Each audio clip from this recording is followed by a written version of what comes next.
तक कोर्ट ने ही जैसे राम जन्मभूमि का सारे व्यवस्थाओं को देख करके वो निर्णय लिया है, उसे वहां पर भी कोर्ट के माध्यम से निर्णय हो, इसका हम सम्मान स्वागत करते हैं। बहुत बहुत धन्यवाद आचार्य सत्येंद्र दास जी। आपको उम्मीद है कि यहाँ पर मंदिर का ही की जगह है और यही निकलेगा। देखना होगा कि क्या कुछ कैसे होता है ये सर्वेक्षण और क्या सच निकल कर आता है, लेकिन इस फैसले से संतों में खुशी जरूर है।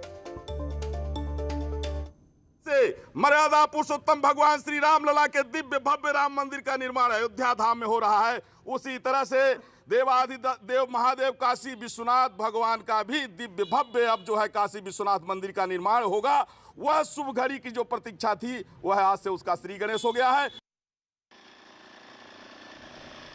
और इस कोर्ट के फैसले का बीजेपी ने भी स्वागत किया है।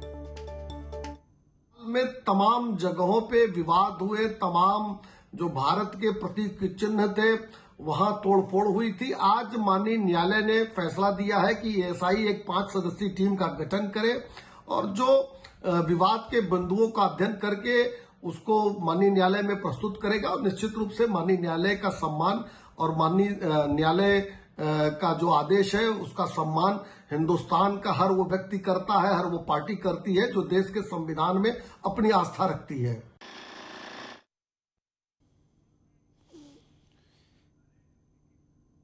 तो बीजेपी ने स्वागत किया है, संतों ने स्वागत किया है इस फैसले का, मगर मस्जिद पक्ष के लोगों ने तीखी प्रतिक्रिया जाहिर की है। राम मंदिर बाबरी मस्जिद विवाद में मुस्लिम पक्ष के वकील रहे हैं और जो कि मुस्लिम पर्सनल बोर्ड के सदस्य भी हैं, उन्होंने साफ कहा है कि ये फैसला गलत है।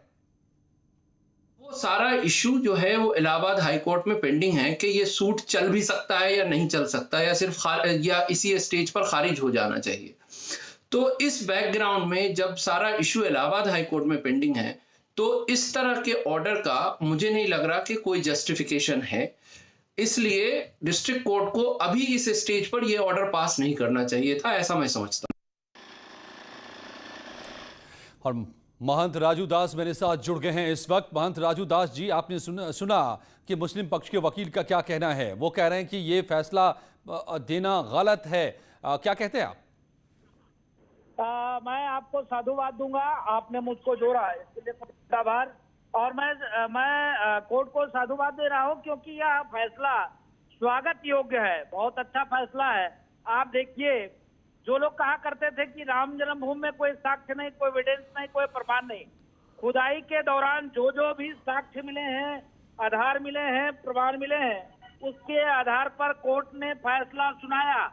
मैं पूर्व में भी मांग कर रहा था कि जिस दिन खुदाई हो जाएगी दूध का दूध पानी का पानी हो जाएगा, क्योंकि भगवान भोले का शिव का मंदिर आप देख लीजिए, उसके बाद ज्ञान वापी को देखिए, जहां पर देखिए जहां सनातन धर्म संस्कृति से जुड़ा हुआ प्रमुख धर्म स्थल है, वहां पर तोड़ मरोड़ कर इतिहासकारों ने पेश किया, विधरियों ने, विध्वंसकारियों ने, विदेशी आक्रमणकारियों ने धर्म को नष्ट और विनष्ट करने के लिए, देश को तोड़ने के लिए, समाज को बांटने के लिए लगातार कोशिश किया, जिसका परिणाम स्वरूप आप देखिए पूरे देश में विभिन्न प्रमुख धार्मिक जगहों पे ऐसा प्रतीक आपको देखने को मिलेगा।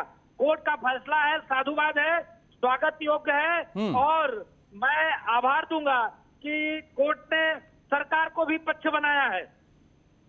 बिल्कुल राजू दास जी, लेकिन अब आपको नहीं लगता है कि फिर से एक विवाद जैसे जन्मभूमि मंदिर को लेकर था वैसा विवाद खड़ा हो जाएगा यहां पर? नहीं, मेरी बात को सुनिए, मैं निवेदन करूंगा, आपका नेशनल चैनल है और करोड़ों आपके दर्शक है, आपके चैनल के माध्यम से मैं उन करोड़ों दर्शक से निवेदन करना चाहूंगा कि कोई भी बात नहीं है। लोग कहा करते थे जिस दिन 370-35 खत्म होगा तिरंगा उठाने वाले नहीं मिलेंगे, कत्लेआम होगा, कुछ नहीं हुआ। लोग कहा करते थे जिस दिन राम जन्मभूमि का पक्ष आएगा उस दिन पूरे देश में कत्लेआम होगा। आपके भी लोग थे अयोध्या में, आपके साथ मैं भी जुड़ा हुआ था। मैं आपसे पूछना चाहता हूं, जब आदेश आया, आदेश आने के बाद किसी भी प्रकार का कोई बात नहीं, कोई विवाद नहीं, जो रूटीन में क्राइम होता था वो भी क्राइम नहीं हुआ, तो मैं कैसे मानूं कि अयोध्या जैसे प्रकरण हो जाएगा? नहीं, लेकिन कुछ लोग हैं ना, जैसे अभी अभी शमशाद साहब जो उस पूरा जन्मभूमि मंदिर में भी थे वकील और all India Muslim personal law board के हैं, अब वो उन्होंने खड़ा कर दिया, विरोध करना शुरू कर दिया इस फैसले का। जी जी, मैं मानता हूँ ये शमशाद साहब ऐसे लोग हैं जो कभी कतई नहीं चाहते कि विवाद खत्म हो। ये विवाद को जिंदा रख के और हिंदू और मुसलमान करना चाहते हैं और कुछ भी नहीं। ये कभी कतई नहीं चाहते। तो आप क्या चाहते हैं राजू दास जी? नहीं, मैं तो शुरू से ही मांग कर रहा था अयोध्या और मथुरा काशी। आप तीनों जगह देख लीजिए, जिस प्रकार अयोध्या में दूध का दूध पानी का पानी हो गया, उसी प्रकार मथुरा और काशी का भी होना चाहिए। चलिए, बहुत बहुत धन्यवाद राजू दास जी, बहुत बहुत धन्यवाद आपको न्यूज़ 18 से जुड़ने के लिए। तो संतों में खुशी है, वो कह रहे हैं कि अब दूध का दूध पानी का पानी हो जाएगा, क्योंकि ये पता चल जाएगा कि ज्ञान वापी के नीचे क्या है। इस सर्वे से जिसका कोर्ट ने आदेश दिया है, फास्ट ट्रैक कोर्ट में फैसला आया है कि काशी विश्वनाथ मंदिर के परिसर में जो ज्ञान वापी मस्जिद है उसके नीचे क्या है, इसका पुरातात्विक सर्वेक्षण हो। तो सवाल यही है कि क्या है ज्ञान वापी के नीचे। आज रात 8 बजे महाभेश भी इसी पर है, जरूर जुड़िएगा। देखिए, जो सिविल कोर्ट ने आज ये हुक्म दिया है कि वहाँ की मस्जिद के नीचे के इलाके के इर्द गिर्द का ASI उसकी करे, सर्वे वगैरह करे, तो ये कतई गैर कानूनी हुक्म है। इसलिए कि यही मसला कि ये मुकदमा चल सकता है कि नहीं, ये हाई कोर्ट में पेंडिंग बहस हो चुका है, जजमेंट रिजर्व है। इसमें 1991 का जो एक्ट है, प्लेसेस ऑफ वर्शिप एक्ट, उसके बार को प्ली लिया जा चुका है 1991 में ही। तो जफरयाब जिलानी बड़े वकील हैं। ये जन्मभूमि और बाबरी मस्जिद मंदिर का जो विवाद था उसमें भी वकील थे बाबरी मस्जिद के पक्ष में।